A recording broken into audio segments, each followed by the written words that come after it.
Hey there guys, Katie Ersta, 9-star Diamond Beachbody coach today, and I just wanted to take a minute to talk to you a little bit about starting to create a team culture. You know, no matter where you are in your business, when you start to create a team of people who are going to be joining you in a specific cause, in our case, it's to end the trend of obesity. One of the most important things that you can do right away is start acting like that leader you want to become, even if on days you just don't feel like it. So for example, one phrase that I've heard throughout my business is just to be the voice, not the echo.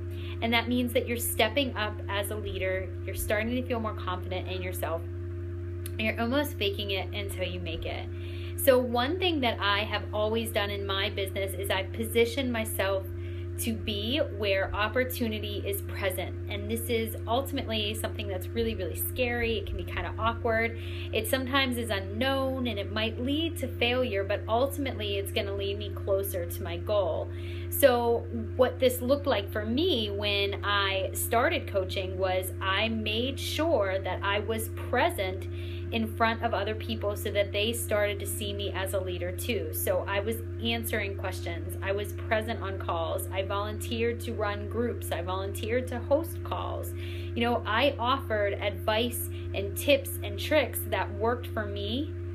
I was almost like that river, not a reservoir. I wasn't holding everything in that was working for me. I was sharing it with others. So that meant I was sharing scripts and documents and invites, and I would share things that were working for me, share things that weren't working for me.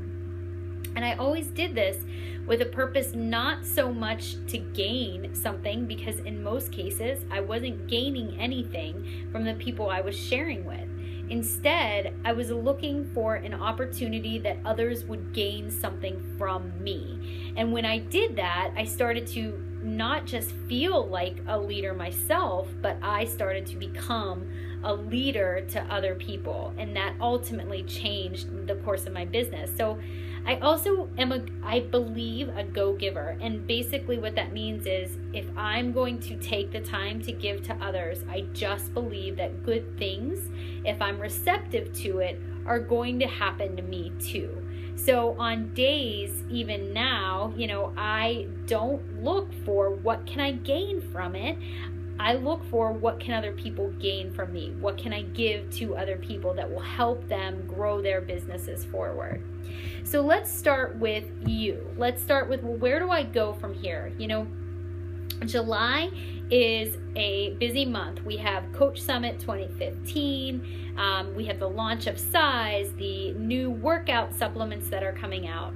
But on top of that, in the back of our minds, we're starting to think about Team Cup, right? So that registration opens on July 20th. And so that will take place in August. I firmly believe that being a part of a Team Cup is going to move your business forward if you do those vital behaviors and you put yourself in an opportunity to be around other people who are working towards similar goals. If you don't have a team, create a team. It doesn't matter if you're an emerald, a diamond, a 10-star, it doesn't matter what level you're at. But what you do together is you start to set goals and you work together to try to achieve those goals. So how can you start a team on your own? What do you do if you say, you know what, I have no leadership skills. I don't have a downline of my own. You still work with other people and you get out of your comfort zone and you invite people to the opportunity to be part of a Team Cup. As a team, one of the biggest things, as was discussed on the recent National Wake Up Call this week, was you build a contact list together. You know, strive together to come up with a list of 100 names and invite like you mean it, like you want people to be a part of it, and celebrate those successes that you've had together as a team. Work through the struggles and you'll see that it's carrying your business forward, but it's also making you feel like more of a leader as well. The other tip I have for you is to start visualizing what kind of team you want to work with. Who are the people that you want to attract to your team? There's this saying that your vibe is your tribe. And that means that the people that you're going to attract to your business are the people that like the kind of things that you're throwing down. So what are your posts like? If you're positive and engaging, chances are that you are going to get a positive and engaging person into your organization as well. And start a team page from the beginning, just even if it's one coach in your downline. Together start to form this unity where you can start building ideas. You can start, brainstorming and really start a team environment where people feel like they matter. And lastly, simply just pretend like you already are that leader that you want to become. When you have an idea as to strong leaders that you've seen, what are some of the what are some of the characteristics that they possess? What are some things that stand out to you? Start doing those things and you do eventually become that leader.